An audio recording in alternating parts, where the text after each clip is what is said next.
हम एक बार फिर परमेश्वर ने हमें अनुग्रह दिया कि हम उसके कदमों में इकट्ठा हो सके। और मैं विश्वास करती हूँ कि पवित्र आत्मा सबसे श्रेष्ठ शिक्षक है और वो हमें परमेश्वर के वचन के अनुसार और हमारी आवश्यकता के अनुसार पर सीजन पर टाइम परमेश्वर हमें लीड करते हैं अपने वचन के द्वारा। इन दिनों जैसा हम उत्पत्ति की पुस्तक से खास तौर पर अब्राहम के जीवन के विषय में कुछ बातों को स्टडी कर रहे थे और मैं छोटी सी बातों को आज आपके साथ और शेयर करना चाहूँगी। और उसके बाद मैं सोचती हूँ कि थोड़ा समय आज हम लोग थोड़ा समय एटलीस्ट हम कोशिश करेंगे कि 10 मिनट्स हम सेव कर करके प्रेयर कर सके, क्योंकि मेरे हार्ट में आया कि ये मंथ का पहला संडे है and we can start this month with prayer and thanksgiving, धन्यवाद के साथ और परमेश्वर के सन्मुख कुछ बातों के लिए परमेश्वर के साथ हम प्रेयर के साथ हम एंटर कर सकते हैं। तो I try to wind up on time. और जैसा हम पिछले वीक में देख रहे थे अब्राहम के जीवन से, और बहुत सी बातें शायद आपको याद न भी हो, लेकिन हम कोशिश करते हैं कि हम इस वर्ड को अपलोड कर दें यूट्यूब पर, और आप चाहें तो उसे फिर से दोबारा सुन सकते हैं, नोट्स ले सकते हैं। और आपको लगता है कि ये बहुत इंपॉर्टेंट है, कुछ वचन है, आप किसी अपने फैमिली में और किसी को शेयर भी कर सकते हैं, इसलिए हम उसको स्टोर करके रखते हैं।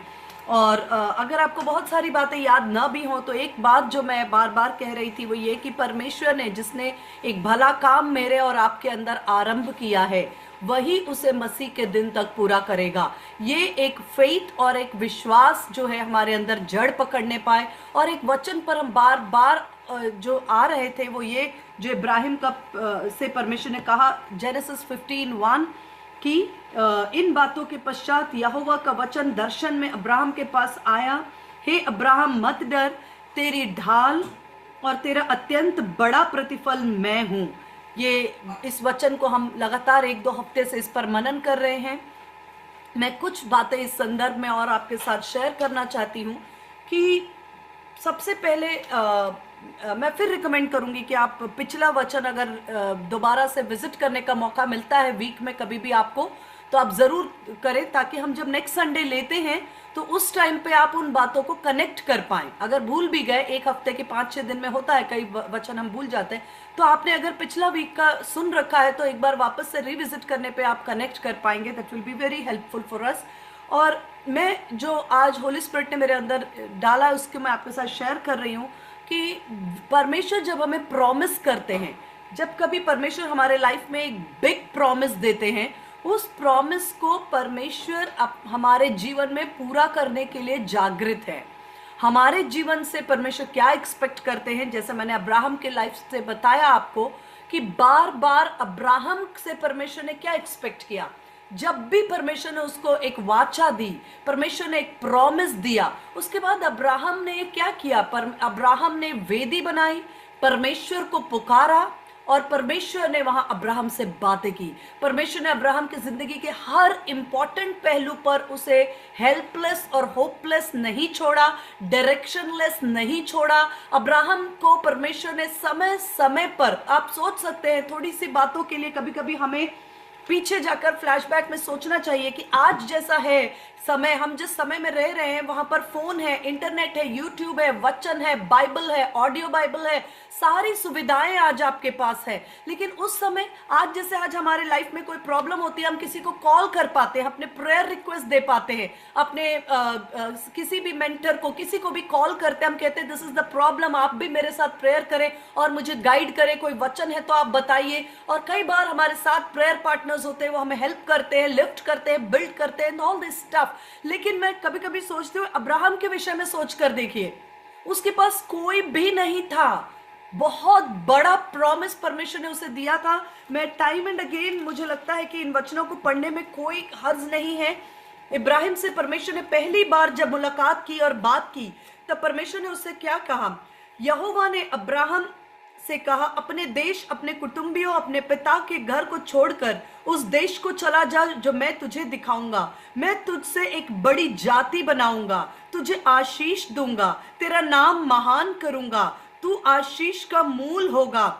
जो तुझे आशीष दे मैं उसे आशीष दूंगा, जो तुझे कोसे मैं उसे श्राप दूंगा, और भूमंडल के सारे कुल तेरे द्वारा आशीष पाएंगे।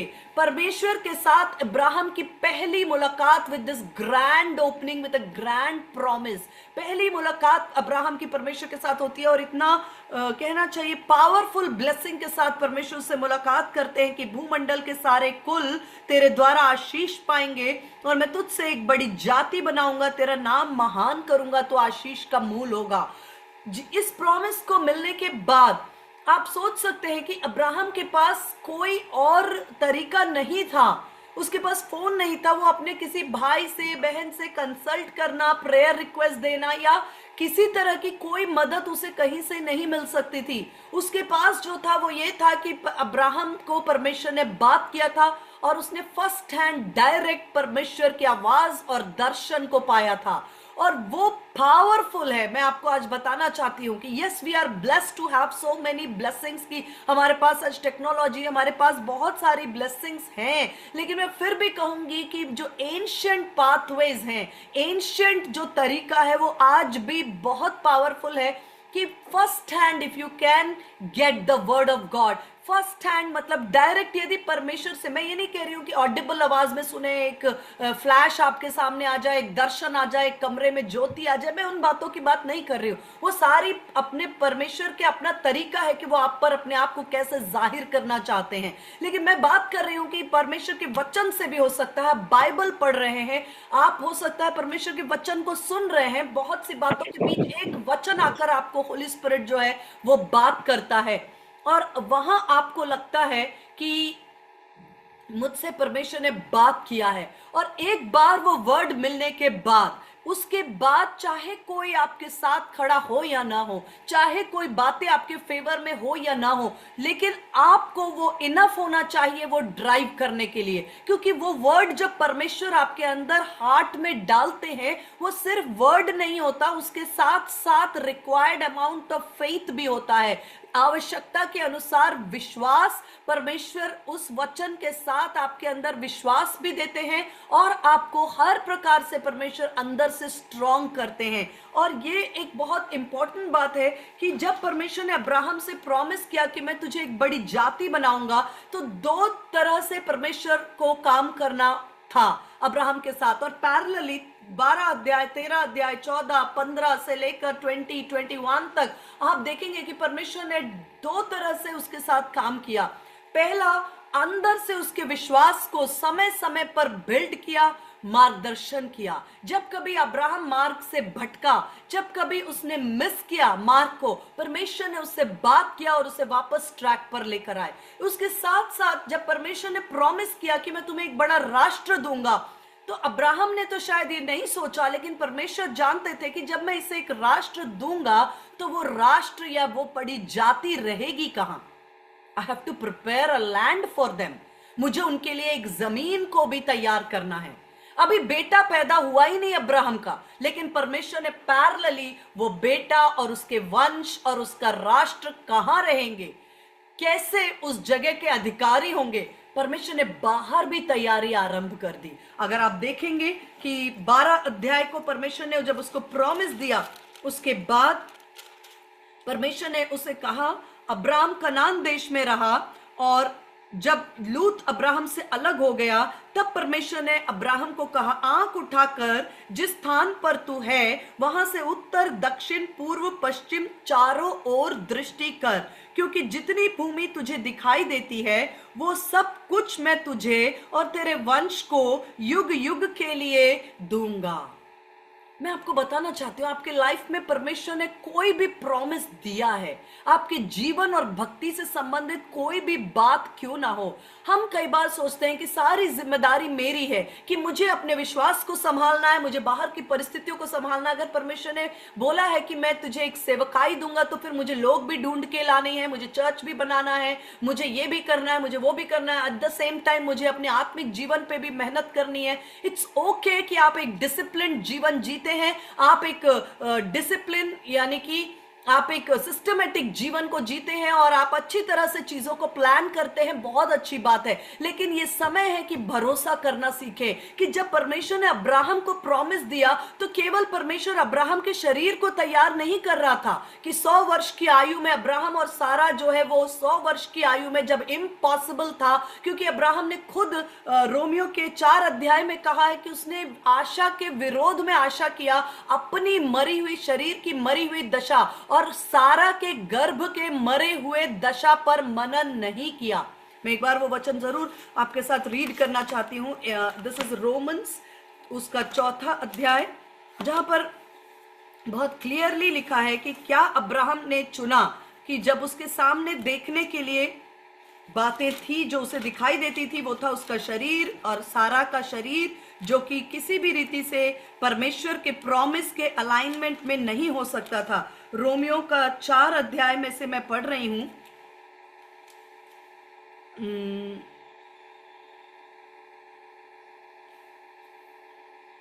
उसका रोमन्स 4 में को एग्जैक्ट वर्स जो है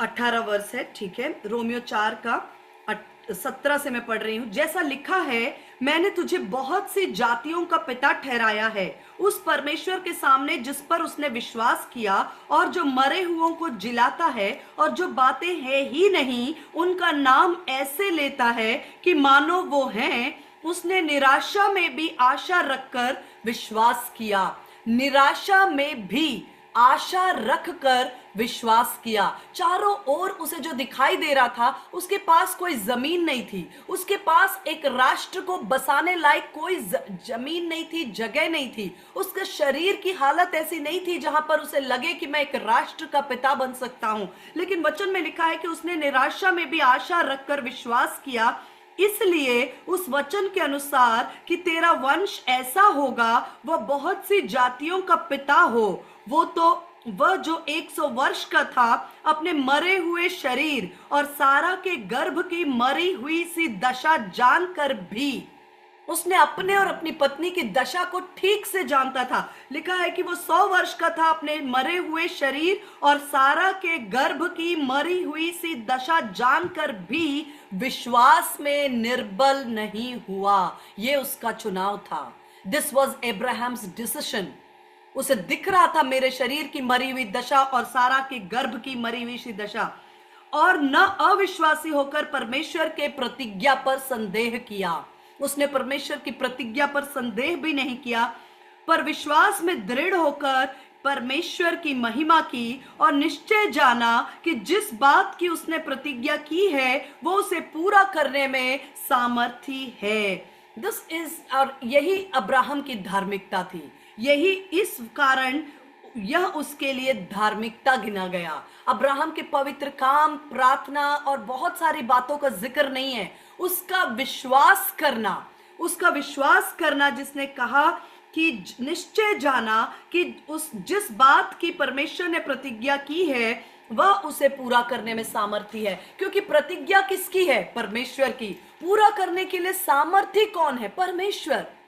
फिर हम कौन होते हैं जो हम अपने शरीर की दशा को देखें और अपने पॉकेट को देखें, अपने बैंक बैलेंस को देखें और अपनी काबिलियत को देखें, अपने क्वालिफिकेशन को देखें, अपनी बुद्धि को देखें? हम हैं कौन जो सिर्फ प्रतिज्ञा जिसकी है पूरा करने का सामर्थ भी परमेश्वर का है। ये जो एक बात अब्राहम ने अपने जीवन में चुनाव किया था, इसकी वजह से मैं देख रही थी कि जब परमेश्वर ने अब्राहम को वायदा किया, साथ के साथ परमेश्वर ने उस बच्चों को, उन राष्ट्र को बसाने की तैयारी भी आरंभ कर दी। क्योंकि चाहे तो अब्राहम को शक हो सकता है, लेकिन परमेश्वर को कोई शक नहीं था कि जो बात की प्रतिज्ञा मैंने की है मैं उस बात पर फिर जाऊं।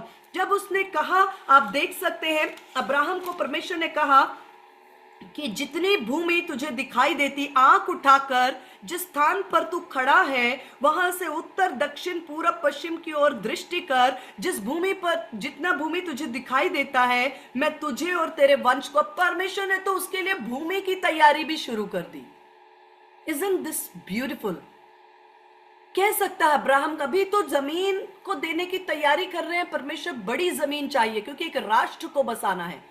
अभी तो एक बेटा भी नहीं है और शरीर की हालत भी नहीं है, और परमेश्वर ने अब्राहम के अंदर भी काम करना आरंभ कर दिया, उसके विश्वास को बिल्ड करना आरंभ किया, अब्राहम के लिए बाहर की परिस्थितियों को भी ऑर्केस्ट्रेट किया, क्योंकि ये पर्सनल बेनिफिट का एजेंडा नहीं था। इस बात को आपको और मुझे समझने की जरूरत है कि जब कभी परमेश्वर ने आपको एक दर्शन दिया, परमेश्वर ने आपको एक वर्ड दिया, परमेश्वर ने आपको एक प्रॉमिस दिया, बहुत रेयर ऐसा होता है कि वो व्यक्तिगत बेनिफिट के लिए या एक दो लोगों के फायदे की होती है। परमेश्वर ने कभी कभी जब बड़े काम किए, उससे मैसिवली बहुत लोगों के लाभ की कल्पनाएं परमेश्वर करता है। और जैसे परमेश्वर ने अब्राहम से कहा कि भूमंडल के सारे कुल तुझसे आशीषित होंगे, परमेश्वर आपसे भी यही एक्सपेक्ट करते हैं, क्योंकि आपके अंदर पवित्र आत्मा है, आपके अंदर स्वयं यीशु मसीह है। हम अपने जीवन को बहुत छोटे स्केल पर देखते हैं कि मैं, मेरा परिवार है, हमें 2 रोटी खानी है, बच्चों को पढ़ाना है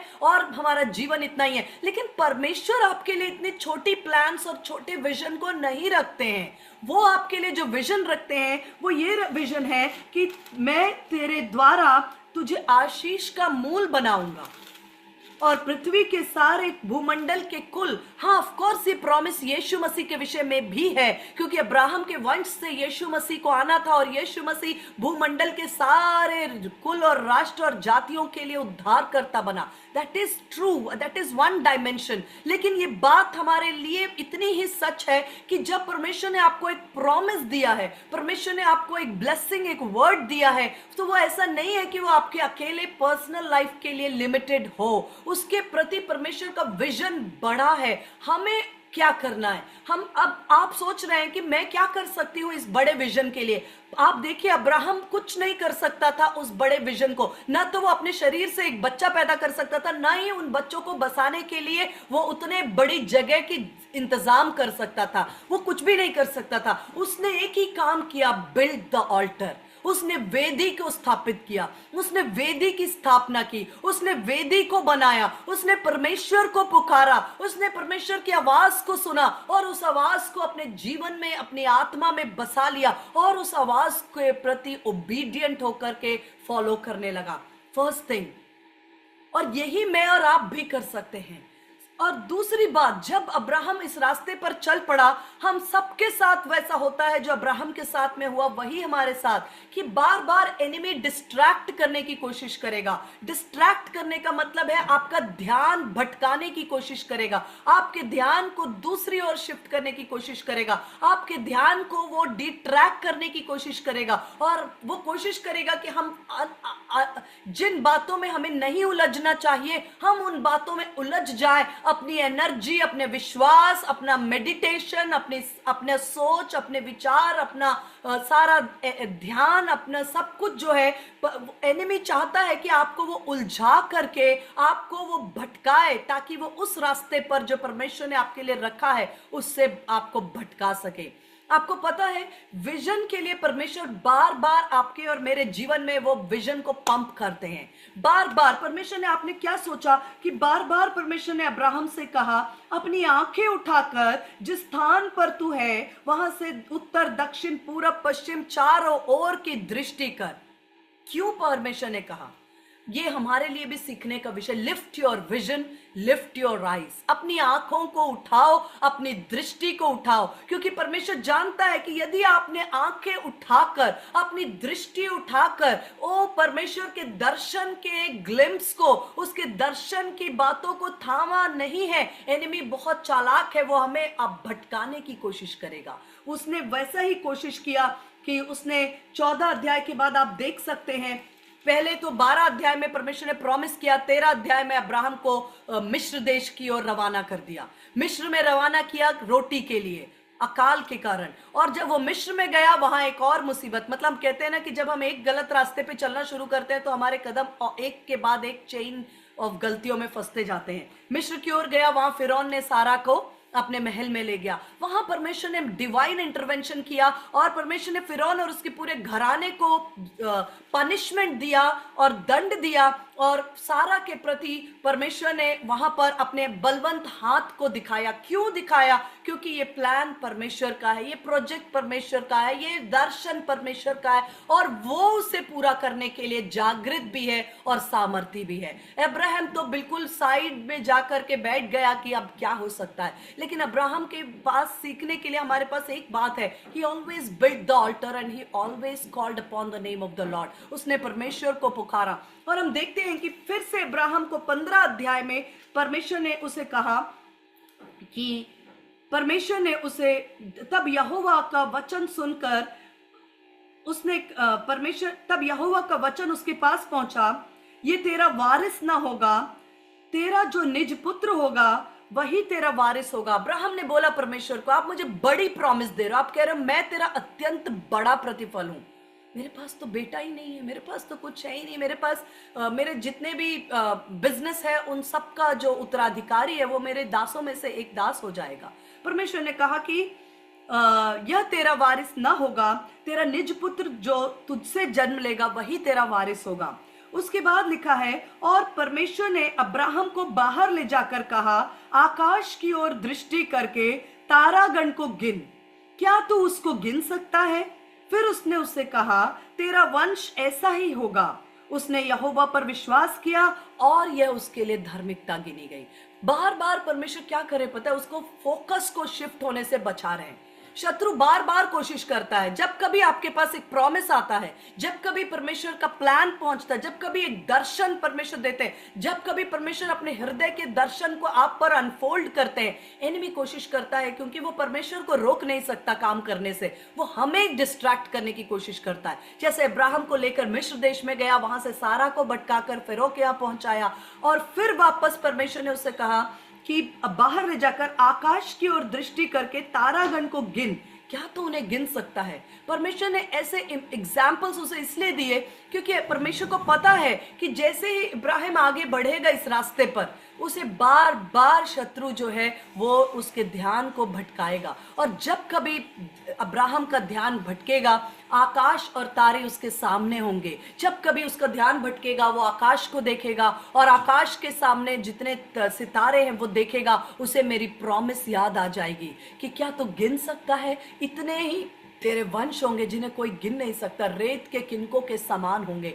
और परमेश्वर का वचन हमसे यही कहना चाहता है कि आपके पास, मेरे पास एक प्रॉमिस है और एनिमी बार बार असली मुद्दे को छोड़ करके जो बात इंपॉर्टेंट नहीं है वहां आपको उलझाने की कोशिश करता है।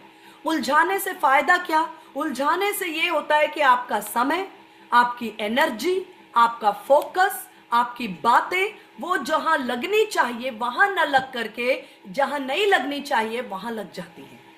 और हुआ भी यही। परमेश्वर ने इसलिए उसे सिखाया। इसलिए मैं कहती हूं अपने दर्शन को बार बार रिकॉल करो, अपने मिले वचन को बार बार मनन करो, उसे बार बार देखो, डायरी में लिखो, बार बार उसको याद करो, बार बार अपने आप को याद दिलाओ, बार बार उसको बोलो, प्रोनाउंस करो, डिक्लेयर करो। क्योंकि जैसे ही 15 अध्याय के अंदर परमेश्वर ने उससे बात की, उसके बाद उसने कहा, मैं यहोवा हूं, तुझे कसदियों के ऊर नगर से मैं तुझे बाहर लेकर आया। तुझे लगा कि पापा ने बोला है कि चलो बेटा अब हम यहां से बाहर निकलेंगे, बिजनेस को वाइंड अप किया, आगे बढ़े, तुम्हें लग रहा था वो तुम्हारे पापा ने किया, बट ऐसा नहीं है अब्राहम, ये मैं हूं जो तुम्हें कसदियों के ऊर से बाहर निकाल कर लेकर आया हूं और तुझको इस देश का अधिकारी बना दूं। उसने कहा कि प्रभु मैं कैसे जानूंगा? अब बात आप सोच रहे हैं कि वंश और देश, वंश और देश, क्यों परमेश्वर ये दो चीजों को पैरेलली बता रहा है?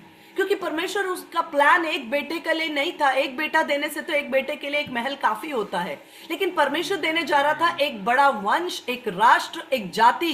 एंड परमेश्वर को मालूम था कि इन्हें बसाने के लिए मुझे जमीन भी चाहिए, मुझे इनको जमीन एक बड़े राष्ट्र के रूप में बसाना है, लैंड्स एंड ज्योग्राफिकल लोकेशंस इनको मुझे एलोकेट करना है। और परमेश्वर ऑलरेडी उस प्लान पर वर्क कर रहे हैं। एक तरफ परमेश्वर अब्राहम को वचन से बिल्ड कर रहे, विश्वास में उसे लिफ्ट कर रहे, उसे बार बार कहते अपनी दृष्टि उठा, जितनी जमीन तुझे दिखाई देती है वो मैं तुझे दूंगा, अपनी नजरें उठा, आकाश को देख, तारागण को देख, यदि तुम गिन सकते हो तो तुम्हारे वंश इससे भी ज्यादा होंगे। बार बार अब्राहम के विश्वास को बिल्ड कर रहा, साथ के साथ बाहर का प्रिपरेशन भी परमेश्वर कर रहे हैं। Abraham is least like involve in all this. Abraham को कोई कुछ समझ नहीं आ रहा कि ठीक है भाई राष्ट्र मिलेगा, पहले तो मुझे एक बेटा मिले, फिर मैं राष्ट्र की बात समझूंगा, फिर मैं देखूंगा कि उतना वंश को बसाना कहां है। लेकिन परमेश्वर जो है वो आग लगने पे कुआं नहीं खोदते। परमेश्वर के plans eternity to eternity work करते हैं, और आप प्लान परमेश्वर के एक डिवाइन बिग प्लान का आप एक हिस्सा हैं। अपने आप को आइसोलेट ना करें, अपने आप को माइक्रोस्कोप में न देखें, अपने आप को माइक्रोस्कोपिक व्यू में न लेकर जाएं। आप परमेश्वर के एक बिग ब्लूप्रिंट का एक हिस्सा हैं, और आपके द्वारा परमेश्वर बहुत से लोगों को ब्लेस करना चाहते हैं। इसलिए परमेश्वर ने अब्राहम से कहा कि आकाश के तारागणों को गिनो, और अब्राहम ने कहा मैं कैसे जानूं कि ये सब आप मुझे देंगे। तब परमेश्वर ने वाचा बांधी कि भाई 3 वर्ष का एक किलोर, एक बकरी, एक मेढ़ा, एक पंडुक, एक कबूतर ले आओ, सबको बीच से कट करो, और उसके बाद उनको यहाँ ऐसे करके स्प्रेड करो। फिर सूर्यास्त हुआ, ये मैंने आपके साथ शेयर किया। अब्राहम को भारी नींद आई और अत्यंत भय महा अंधकार हुआ।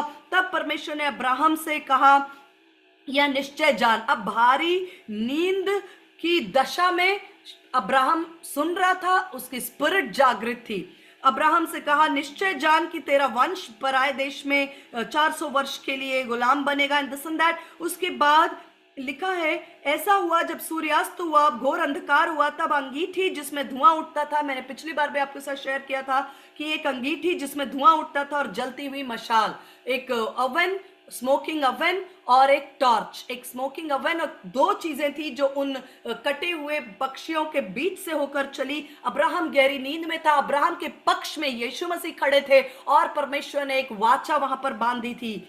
और लिखा इसी दिन यहोवा ने अब्राहम के साथ यह वाचा बांधी, मिस्र के महानद से लेकर परात नाम के नद तक जितना देश है, अर्थात परमेश्वर ने ऑलरेडी डिसाइडेड कर लिया कि मुझे इन राष्ट्र को कहां बसाना। अब्राहम को कुछ सोचना नहीं था कि भाई एक बेटा, आज लोग चिंता करते हैं एक बेटा होगा, फिर हम उसको कौन से स्कूल में डालेंगे, उसका फीस कहां से लाएंगे, और उसके लिए क्या करेंगे और क्या नहीं करेंगे। लेकिन परमेश्वर ने तो यहाँ एक पूरे राष्ट्र को बसाने की प्री प्लान तैयारी कर ली थी, और कहा तब परमेश्वर ने कि देखो मैंने डिसाइड कर लिया है कि ये वाचा बांध ली है कि महानद से लेकर परात नाम के बड़े नद तक जितना देश है, अर्थात कनानी, कनिजी, कदमोनी, हित्ती, परिजी, रुपाई, एमोरी, कनानियों, गिरगेशियों, यबूसियों का देश मैं तेरे वंश को दे दिया है। मैंने तेरे वंश को दे दिया है। अभी हमने रोमियो 4 अध्याय में पढ़ा, वहां पर लिखा है कि जो बातें है ही नहीं, परमेश्वर उन्हें ऐसे पुकारते हैं मानो कि वो हैं। अब्राहम के पास क्या है इस प्रॉमिस के टाइम पर? उसके पास तो अभी बेटा नहीं है, लेकिन परमेश्वर क्या बोल रहे हैं? ट्राई टू अंडरस्टैंड परमेश्वर के लैंग्वेज को, भाषा को ग्रास्प करने की कोशिश करें।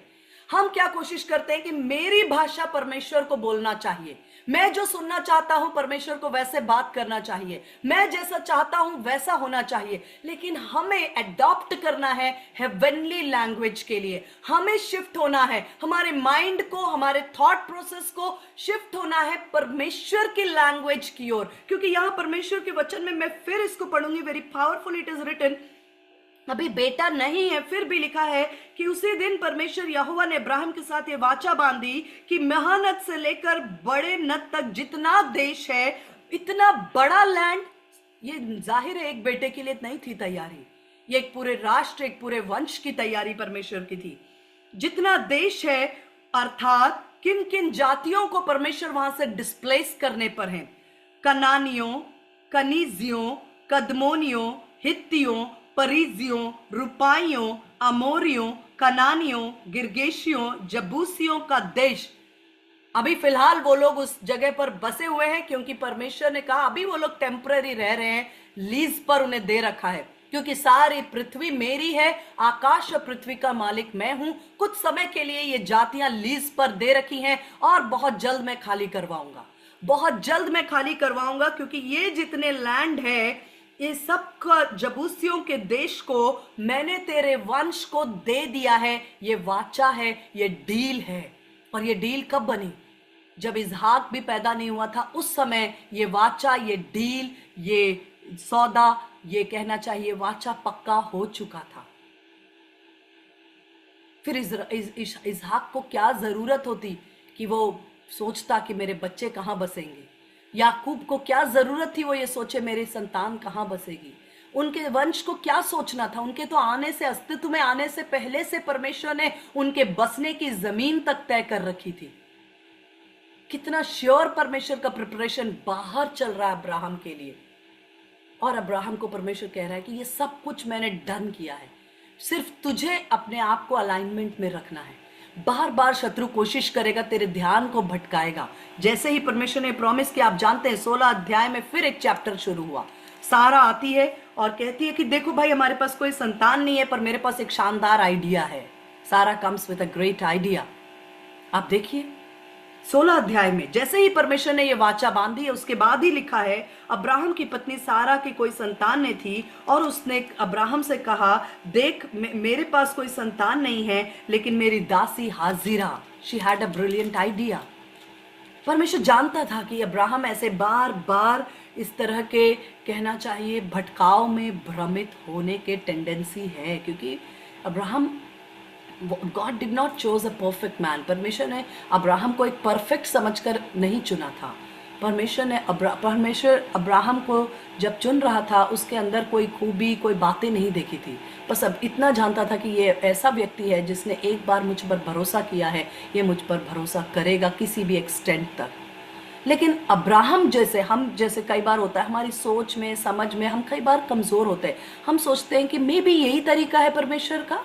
हो सकता है ये दासी हाजिरा, क्योंकि आफ्टर ऑल वो मेरा ही बेटा कहलाएगा, क्योंकि मेरे शरीर से, मेरे वंश से होगा, तो हो सकता है यही परमेश्वर का तरीका हो। ये परमेश्वर का तरीका है, सोच करके अब्राहम आगे बढ़ता है। और इश्माइल जो है वो उसका बेटा पैदा होता है। उसके बाद सारा को पसंद नहीं आता, हाजिरा का एटीट्यूड नहीं समझ आता, और फिर सारा कहती है कि भाई अब तुम तो इसको चलता बनाओ। अब्राहम कहता है, भाई तुम्हारी ही दासी थी, तुम ही लेकर आई हो, तुम do as you want because you are her owner, तुम उसकी ओनर हो। फिर उसको, हाजिरा को, और सारा जो है वो कहती है तुम यहाँ से जाओ, व्हाटएवर, आप सब जानते हैं, वो मेरा विषय नहीं है। पर मैं कहती हूँ ये बार बार के डिस्ट्रैक्शंस में एनिमी ने जरूर अब्राहम को उलझाया। और अब्राहम ने भी एक बार परमेश्वर से कहा, 17 अध्याय में 17 के 20 में इश्माइल के विषय में भी अब्राहम ने परमेश्वर से कहा, 17 के 18 में, इश्माइल तेरी दृष्टि में बना रहे, यही बहुत है। उसने कहा, परमेश्वर कहाँ मेरी उम्र बढ़ती जा रही है। मैं 86 ईयर्स का था तब आपने मुझे प्रॉमिस दिया। सबसे पहली बार 75 ईयर्स का था, आपने मुझसे बात किया। फिर 85 ईयर्स का हुआ तब आपने मुझसे वाचा बांधी जमीन के लिए और मेरे वंश के लिए। और अब तो और कई वर्ष बीत चुके हैं और धुंधली होती जा रही है, उस प्रॉमिस के पूरा होने की पॉसिबिलिटी खत्म होती जा रही है। अब तो बस यही बहुत है कि एक बेटा हुआ है मुझे, इश्माइल, आप इसे आशीषित करें, ये आपकी दृष्टि में बना रहे, मेरे लिए तो यही काफी है। मैं इसी को आपका गिफ्ट, आपका आशीष, आपका प्रॉमिस मान लूंगा। पर गॉड वाज सो पर्टिकुलर। परमेश्वर ने कहा, निश्चय तेरी पत्नी सारा से तुझे एक पुत्र उत्पन्न होगा, तू उसका नाम इजहाक रखना, और मैं उसके साथ ऐसी वाचा बांधूंगा, उसके पश्चात उसके वंश के लिए युग युग की वाचा होगी। पर इश्माइल के विषय में क्योंकि तूने प्रार्थना की, मैं ऐसा बोल रही हूँ, 20 में लिखा, इश्माइल के विषय में भी मैंने तेरी प्रार्थना सुनी है, मैं उसे भी आशीष दूंगा, फलवंत करूंगा, बढ़ाऊंगा। लेकिन जो मेरे स्पिरिट में जो वाचा है, जो उद्धारकर्ता की वाचा है, भूमंडल के सारे कुलों को तेरे द्वारा आशीष देने की वाचा है, जो मेरा मास्टर प्लान है, उस मास्टर प्लान का कैरेक्टर सारा है, वो हाजिरा नहीं है।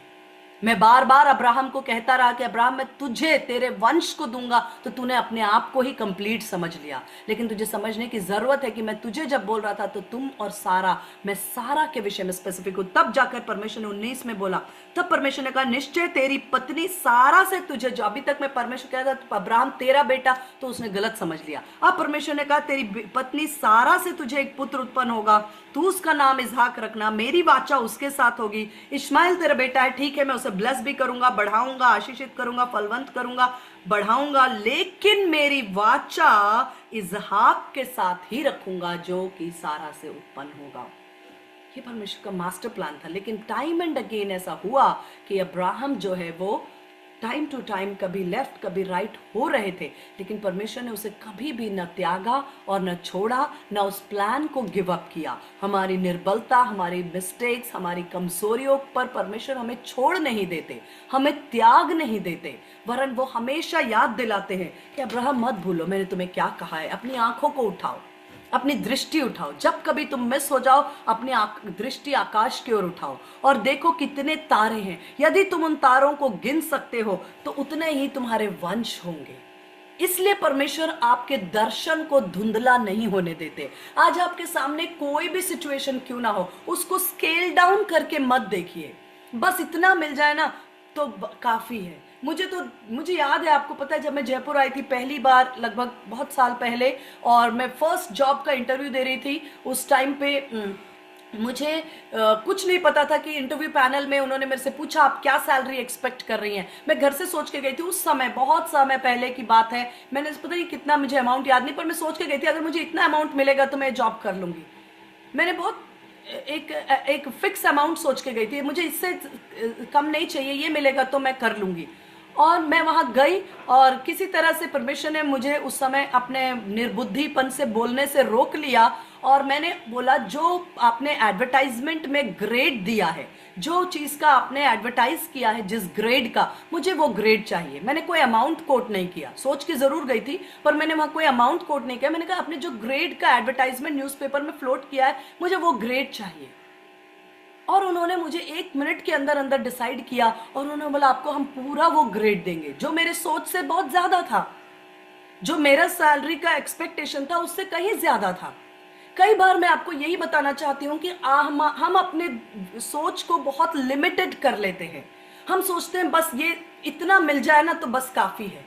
पर मैं परमेश्वर का धन्यवाद करती हूँ कि परमेश्वर ने आपके लिए छोटी बातों को नहीं रखा है, वो आपके लिए बिग प्लान्स को रखते हैं। और अगर परमेश्वर ने अब्राहम को वंश देने का प्रॉमिस किया तो उसे कहाँ बसाना है, उस जमीन को, उस पूरे ज्योग्राफिकल एरिया को भी परमेश्वर ने प्लान कर लिया। कौन कौन सी जातियों को वहां से डिस्प्लेस करना है ये भी परमेश्वर ने पहले ही तय कर लिया। और परमेश्वर ने कहा ये लैंड मैंने तुझे और तेरे वंश को दे दिया है। अभी अगर कानूनी तौर पर इन बातों को स्टडी किया जाए तो कोई दुनिया का कानून इस बात को मानेगा नहीं, क्योंकि अब्राहम किसी कोर्ट में जाएगा तो वो कोर्ट कहेगा तुम्हारे वंश को दे दिया है, तो कहां है तुम्हारा वंश? तुम्हारा अपना कोई बेटा तो है ही नहीं।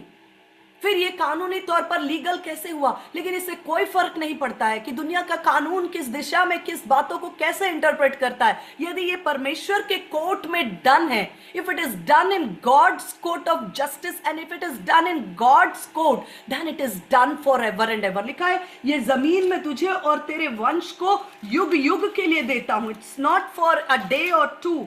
फिर से मैं 13 के अंदर मैं फिर से पढ़ रही हूं। 13 के अंदर यहां परमेश्वर ने कहा है कि आंख उठाकर जिस स्थान पर तू है उत्तर दक्षिण को दृष्टि कर, क्योंकि जितनी जमीन तुझे दिखाई देती है और सब कुछ मैं तुझे और तेरे वंश को युग युग के लिए देता हूं। ऐसा नहीं है टेम्पररीली कुछ दिनों के लिए दे दिया फिर कोई आकर उन्हें वहां से डिस्प्लेस करे, युग युग के लिए। मैं कभी अमेज्ड हो जाती हूँ कि परमेश्वर ने हम लोगों को लेकर के, सिंपल लोगों को लेकर के उठाया और अपने वायदे दिए, और जो प्रॉमिसेस सोचे हैं, जो प्लान्स बनाए हैं, वो युग युग के प्लान्स बनाए हैं, बिग प्लान्स बनाए हैं। और हमसे कोई एक्सपेक्ट नहीं किया कि तुम इतने बड़ी बड़ी जातियों के साथ जाकर युद्ध करो, उनको लेफ्ट राइट सेंटर निकालो और तुम अपने एक्सरसाइज करो, तुम ऐसी डाइट लेना कि तुम्हारे बॉडी को मैं फिट बनाऊंगा। ये कुछ भी नहीं, हम अपने ऊपर बहुत लोड ले लेते हैं। अब्राहम को परमेश्वर ने कहा मैं बात कर रहा हूं तो मेरी बात सुन, विश्वास कर। अब्राहम ने यही तो किया ना। धीरे धीरे उसका वक्त गुजरा, जब परमेश्वर के साथ उसका बार बार मुलाकात हुआ, बार बार परमेश्वर की आवाज सुन के वो ट्यून अप हुआ, एक समय आया, लिखा है अपने शरीर की मरी हुई दशा और सारा के गर्भ की मरी हुई दशा को देखकर विश्वास में निर्बल नहीं हुआ, वरन उसने उसको जो प्रतिज्ञा किया है उसे सामर्थ्य जाना। देखा, इट इज उसका प्रोजेक्ट है, ये परमेश्वर का प्लान है, ये परमेश्वर का प्रोजेक्ट है। वो देखेगा। मेरा काम है मैं एक वेदी को बनाकर उस पर बना रहूं। जब कभी भटक जाऊं, कभी मैं गलती से मिस्र को चला जाऊं, कभी मैं गलती से इश्माइल के संग पैदा करूं, कभी मैं गलती से कुछ भी हो जाए, मेरा काम है मैं वापस लौट कर पश्चाताप करूं, मैं उस वेदी पर परमेश्वर को पुकारूं और मैं अपने पिता की आवाज को सुनूं और सिर्फ उस पर विश्वास रखूं, और वो विश्वास मेरे लिए धार्मिकता गिनी जाएगी।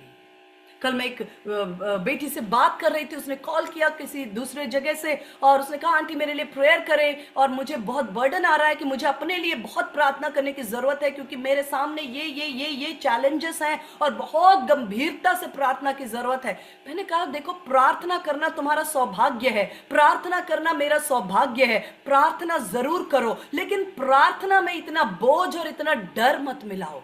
मैंने कहा तुम जानती क्या हो, तुम्हारा परमेश्वर तुमसे प्रेम करता है और तुम्हारे लिए सारी बातों को सिद्ध और अच्छा और भला तैयार करके रखा है। उन बातों में विश्राम में प्रवेश करो, एंटर इनटू दैट रेस्ट, कि परमेश्वर ने मेरे लिए मुझसे संबंधित हर एक बात को सिद्ध कर दिया है। मैंने कहा प्रार्थना में मांगो कम, धन्यवाद ज्यादा दो, वर्शिप करो, धन्यवाद करो और अब परमेश्वर के वचन को डिक्लेयर करो। मैंने कहा ये बोझ से दबकर डर कर कि मेरे सामने इतने चाल, परमेश्वर ने बार बार अब्राहम को कहा कि देखोगे तो तुम विश्वास में, जैसे पतरस पानी पर चलना शुरू किया, पानी को देखा तो डूबा। अगर अब्राहम ने इतनी जातियों को देखा होता, हित्ती, कनानी, परेजी, कदमोनी, अमोरी, इनको देखा होता, तो वो उसका भी हार्ट वैसे ही हो जाता जैसे इजरायलियों का हो गया था। उन्होंने कहा भाई कनानी लोग तो बड़े ताकतवर हैं, वहां के अंगूर के गुच्छे इतने भारी हैं, वो लोग तो जाइंट्स हैं, वो लोग तो दानव है। ऐसा अब्राहम का हाल हो जाता। परमेश्वर ने कहा देखना, तुझे ऊपर देख, आकाश को देख, आकाश के तारागण को देख, अपनी नजरें ऊपर उठा, अपनी दृष्टि ऊपर उठा, मेरे विजन, मेरे ग्लिम्स, मेरे प्लान, मेरे एजेंडा पर मनन कर। अपने आप को डिस्ट्रैक्ट मत कर, नहीं तो टाइम टू टाइम कभी अकाल के द्वारा, कभी हाजिरा के द्वारा, कभी कोई राजाओं के द्वारा शत्रु तुझे बार बार कोशिश करेगा लेफ्ट राइट डिस्ट्रैक्ट करने की, पर तू अपनी दृष्टि ऊपर रख, तू दर्शन पर फोकस्ड रह, तू आकाश के तारागण को देख और रिजॉइस कर कि ये वो वंश है जो परमेश्वर मुझे देने जा रहा है, और इस वंश के साथ साथ मेरे लिए वो बड़ी जमीन भी खाली करवाने जा रहा है। Just beautiful plans of God. But the thing is that कि परमेश्वर को योद्धाओं की जरूरत है जो कठिन से कठिन परिस्थिति में भी डटे रहें और परमेश्वर पर भरोसा करें, वो गिव अप ना करें, वो वर्शिप करें, वो धन्यवाद करें और परमेश्वर के प्लान्स को दूर से देखने की नजरिया को डेवलप करें, उसके विजन को कैप्चर करें और अपने आप को छोटा, अपनी सोच को, अपने नीड्स को, अपनी परिस्थितियों को लिमिट मत करिए, अपने विजन को ब्रॉड करिए, क्योंकि वो विजन आपका नहीं है, परमेश्वर का है, जो आपके द्वारा परमेश्वर पूरा करना चाहते हैं। आइए हम थोड़े समय के लिए यहाँ रुकना चाहते हैं। I could not save much time, पर मैं सोचती हूँ कि हम थोड़ा समय प्रेयर कर सकते हैं। मैं हमारे बीच में अगर मंजुला सिस्टर हैं क्या, मंजुला सिस्टर हैं क्या?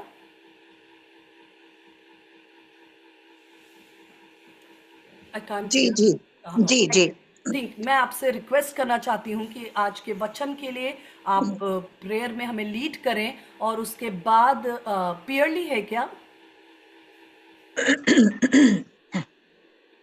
पियरली जी है क्या? जी जी जी, मंजुला सिस्टर के बाद मैं पियरली से रिक्वेस्ट करती हूँ कि जैसा हमने सोचा था कि ये मंथ का पहला संडे है, एक word of blessing, thanks giving के साथ हम इस मंथ में एंटर करना चाहते हैं। तो जितने लोग कनेक्ट हुए, जो नहीं हो पाए, उनके लिए, उनके सब के लिए एक वर्ड ऑफ ब्लेसिंग के साथ आप सिस्टर के बाद प्रेयर करिएगा। धन्यवाद।